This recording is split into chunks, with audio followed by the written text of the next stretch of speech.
বাবুকে নিয়ে ঘটে যাওয়া একটা বড় দুর্ঘটনার কথা শেয়ার করব আপনাদের সাথে। আজকে আমাদের সামান্য একটা ভুলের কারণে আজকে এই বাচ্চাটার সেই মাসুল দিতে হইতেছে। আজকে যদি আমরা একটু কেয়ারিং হইতাম, বাচ্চাটার প্রতি একটু কেয়ার করতাম, তাহলে আজকে এত বড় একটা দুর্ঘটনা ঘটতো না। যাই হোক বন্ধুরা, আজকের ভিডিওটা যদি দেখেন আপনারা আপনাদের চোখের পানি ধরে রাখতে পারবেন না। আর আমাদের এই বাবুটা যে কত বড় একটা সাফার করছে সেটাও আপনারা জানতে পারবেন সম্পূর্ণ ভিডিওতে। আর আপনাদের কিন্তু এই ভিডিওটা অনেক উপকারও আসতে পারে, কারণ প্রত্যেকটা সংসারেই একটা বেবি জন্ম হবেই। তো তখন থেকে যদি তারা এই জিনিসটা একটু যত্নশীল হন, তাহলে আর আমাদের মতো এত বড় দুর্ঘটনা ঘটবে না। তাই সবার কাছে অনুরোধ থাকবে সম্পূর্ণ ভিডিওটা দেখবেন। আমি শিরিন আর বাবু আমরা প্রথমে বুঝতে পারি নাই। তো আমরা স্বাভাবিকভাবে যেভাবে হসপিটালে ডক্টর দেখাইতে যাই সেভাবেই যাইতেছি। আমি শিরিন আর ইসরাতকে নিয়ে যাইতেছি, আর আম্মুকে বাসায় রেখে যাইতেছি, কারণ রান্না বান্না করা লাগবে। তারপর আব্রাসানকে রেখে যাব। 2টা বাচ্চা নিয়ে তো আর হসপিটালে যাওয়া যায় না, আর ও একটা বাচ্চা, 3টা বাচ্চা। তো এই কারণে আব্রাসানকে রেখে যাইতেছি আর ইসরাতকে নিয়ে যাইতেছি আমাদের সাথে। আমি, শিরিন, ইসরাত যাইতেছি, আমরা মোট 4 জন যাব আর কি। আর আম্মুকে বাসায় রেখে যাইতেছি। সকালবেলা আমাদের যে বাবু, ছোট বাবু আব্রাহামকে, ওকে আমি আমার রুমে নিয়েছিলাম। নেওয়ার পরে ওকে শোয়ায় রাখছি। কতক্ষণ শোয়ায় রাখার পরে ওকে কাঁধের উপরে করে ওদের রুমে নিয়ে আসতেছিলাম। তো কাঁধের উপরে করে নিয়ে আসার কারণে ওর পেটে একটু চাপ পড়ছিল। চাপ পড়ার ফলে ওকে যখন শোয়াইছি খাটে, তখন দেখি যে ওর নাভি দিয়ে ময়লা পানি বের হইতেছে। তো এরকম ওর নাভি যখন হয়েছে, তখন থেকে ওর নাভিটা, মানে নাভি থেকে হালকা হালকা পানি পড়তো। তো ন্যাভলন একটা পাউডার ছিল, সেই পাউডারটা ওকে দিছিলাম। দেওয়ার পরে দেখছিলাম যে কোনো রকম শুকায় আসছে উপর দিয়ে। তো ওর আকিকার দিন ওর নাভিটা পড়ে গেছে। প্যান পরাইছিলাম, সেই প্যানের সাথে নাভিটা পড়ে গেছে, হয়তোবা আটকে পড়ে গেছে। তো আমাদের ওই প্যান্টটা পরানো আসলে উচিত হয় নাই, যার কারণে প্যান্টের কারণে টান খেয়ে নাভিটা, কাঁচা নাভিটা পড়ে গেছে। যাই হোক, তখন আমরা বুঝতে পারি নাই। তখন আমরা নেভালন পাউডার দিয়ে আমরা তো অনেক খুশি হয়েছি। নাভিটা নিয়ে অনেক টেনশনে ছিলাম, যেহেতু না ও হওয়ার পর থেকেই নাভিতে পানি পড়ে, এই কারণে আমরা অনেক টেনশনে ছিলাম। যাই হোক, নাভিটা পড়ার পরে একটু হ্যাপি হয়েছিলাম। এখন দেখি হঠাৎ করে আবার এই ময়লা পানি বের হইতেছে। নাভিটা কিন্তু উপর দিয়ে একদম শুকায় গেছে, সেই নাভি দিয়ে পানি বের হইতেছে। তো আমি আর শিরিন বলতেছি কি, পানি বের হইতেছে, তাহলে এক কাজ করি, ওকে হসপিটালে নিয়ে যাই, দেখাই আসি। গতকালকে হসপিটাল থেকে আসছি, শিরিনকে চেক আপের জন্য নিয়ে গেছিলাম। গতকালকে ওইখান থেকেই আসছি। তো গতকালকে যদি এই ঘটনাটা হইতো, তাহলে গতকালকেই দেখানো যেত, তাহলে আর আজকে আমাদের যেতে হইতো না। তো কি আর করার। তো আচ্ছা ঠিক আছে চলেন, ও বলতেছে আচ্ছা তাহলে আমরা চলে যাই। যাইতে আসতে তো আর বেশি সময় লাগবে না, 1 ঘন্টার ভিতরেই দেখায় চলে আসতে পারবো। ওইখানে শিশুর ডক্টর বসে, নবজাতক, ওদেরকে দেখাবো। এই কারণে আমরা বের হয়ে যাইতেছিলাম। তো রিক্সার জন্য আমাদের হেঁটে হেঁটে একটু যেতে হবে। আমাদের বাসার কাছে রিক্সা বেশি একটা পাওয়া যায় না, যেহেতু মেন রোড না, ভিতরে বাসা। মেন রোডে যাইতে 2-3 মিনিট সময় লাগে। ওইখান থেকে যেয়ে তারপর রিক্সা নিতে হবে। আমরা হেঁটে হেঁটে যাইতেছি।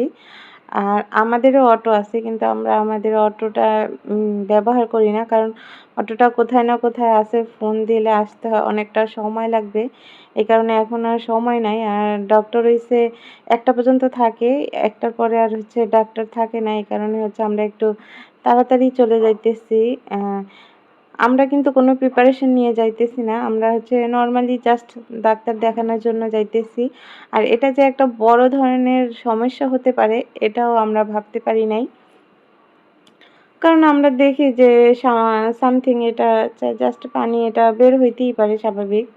এই কারণে আর আমরা এটাকে বড় কিছু মনে করি না। আর আমাদের মুরব্বীরা যারা আছে, তারা তো ধরেন এগুলারে কোনো কিছুই মনে করে না। ওনারা মনে করে যে এটা কিছুই হবে না, সরষের তেল দাও, সব ঠিক হয়ে যাবে, শুকায়া যাবে। ওনাদের একটাই ভাষ্য, সরষের তেল। তো এই যে রিক্সা নিয়ে নিছি, তো রিক্সায় উঠে বসতেছি আমরা।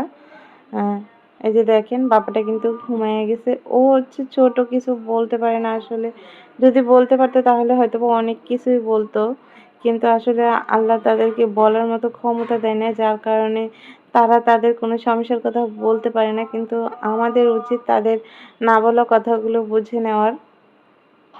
কিন্তু সেটা হচ্ছে আমাদের অবহেলিত কারণেই কিন্তু এটা পরবর্তীতে তাদের হচ্ছে মাসুল দিতে হয় বাচ্চাদের, আমাদের বড়দের সামান্য ভুলের কারণে। তো দেখবেন বিপদের রাস্তা আসলে আগাবে না। তো আমরা যাইতেছিলাম, মেন রাস্তা দিয়ে যাইতে বলছিলাম ওনাকে যাতে একটু তাড়াতাড়ি যাওয়া যায় সেইভাবে, কিন্তু কি আর বলবো, রাস্তায় এত পরিমাণে জ্যামে পড়েছি। বাচ্চাটা দেখেন এক ঘুমে রোদও ছিল।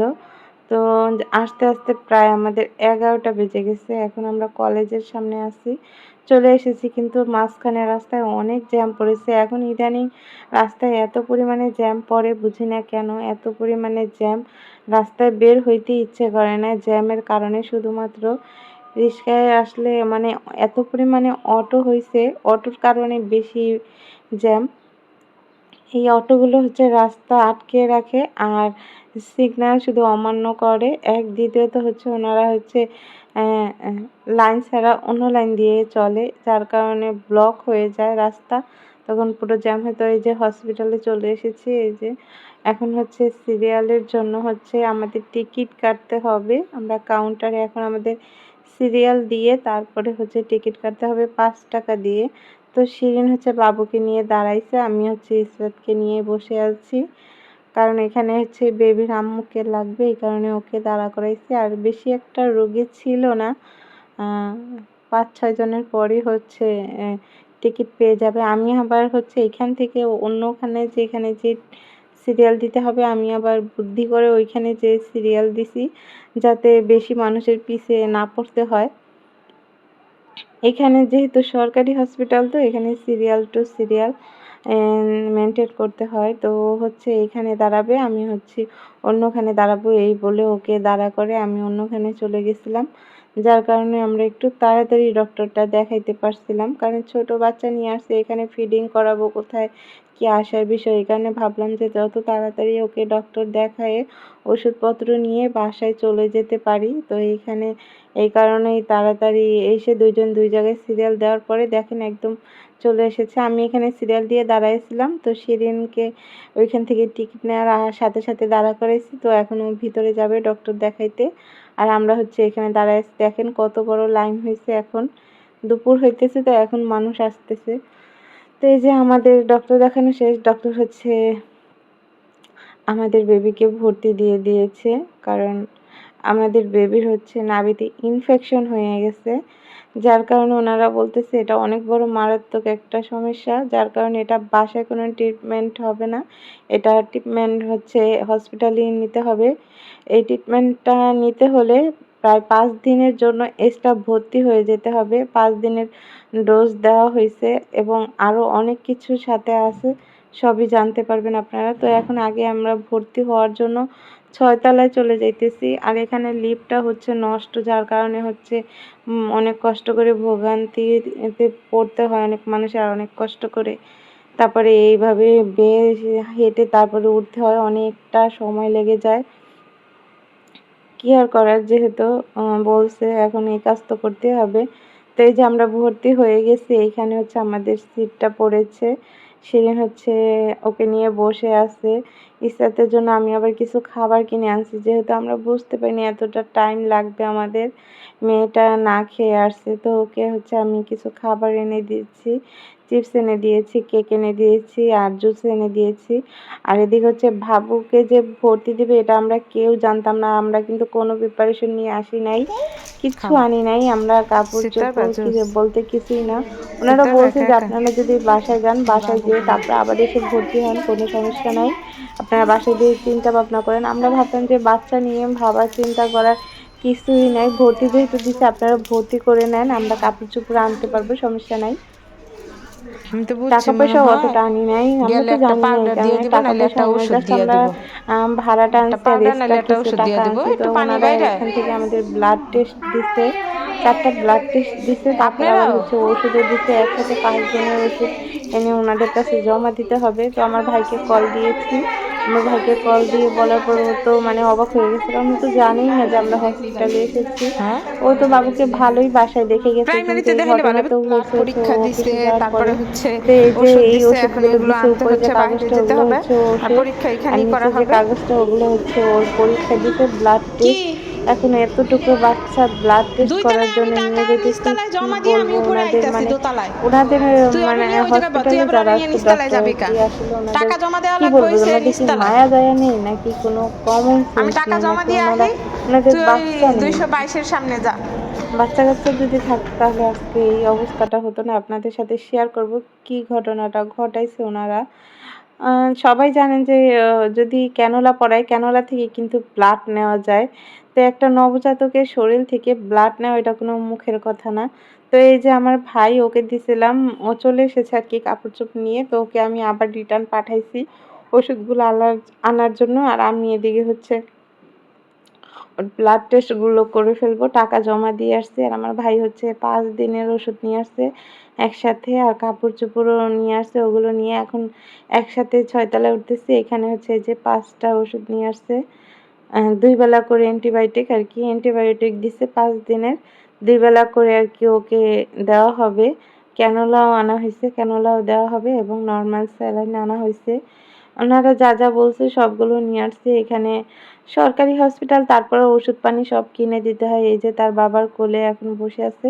তাকে দেখেন ক্যানোলা পরায় আনছি। ক্যানোলার ঘটনাটা যদি আপনারা শুনেন, তাহলে আপনারা কিন্তু চোখের পানি ধরে রাখতে পারবেন না। এত পরিমাণে এখানে যেই কটা রোগী দেখছে সবাই বলছে যে, "আপনারা চলে যান। বাচ্চাকে এত কষ্ট দিতেছে।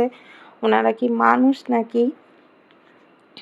আসলে ব্লাড নিতে গেছি, তখন হচ্ছে ব্লাডের জন্য যখন ওনারা ব্লাড দিতে যাইয়া তো ০.৫ ঘন্টার মতো বসে আছি। ওনারা ওনাদের কাজই করতেছে। আমাদের কোনো কেয়ার করতেছে না।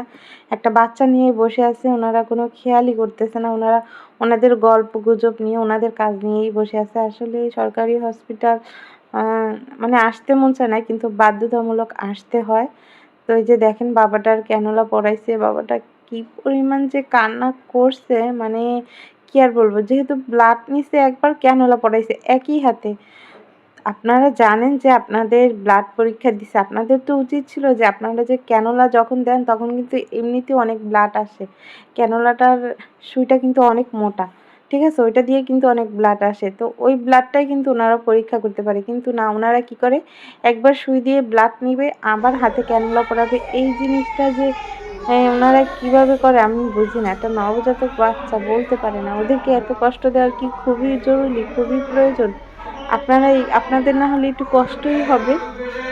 সামান্য আপনাদের কষ্টের কারণে একটা বাচ্চাকে কষ্ট দেন, আল্লাহ সহ্য করবে তো? জানি না এটা কি এখানে নিয়ম কিনা। মানে এই নিয়মটা আসলে ভালো লাগে নাই। কারণ বাচ্চা তো, এই কারণে আমরা বড় মানুষ হইতাম তাহলে কোনো সমস্যা নেই। আমাদের ১০০ বার নেক, সমস্যা নেই। ১০০ বার ব্লাড নেক। কিন্তু একটা বাচ্চা, সে বাচ্চাটার এক হাত থেকে হচ্ছে ব্লাড একবার নিলো, তারপর আবার হচ্ছে অ্যা ওই হাতেই আবার ক্যানোলাটা পরাইলো। দেখেন বাচ্চাটা কান্না করতে, করতে ঘুমিয়ে গেছে। ও এমন পরিমাণে কান্না করছে, ও প্রসাব পায়খানা করে দিছে কোলের ভিতরে ক্যানোলা পরানোর সময়। ও কাঁদতে, কাঁদতে ও হাঁপায়ে গেছে এখন। এখন ও ঘুমাইতেছে।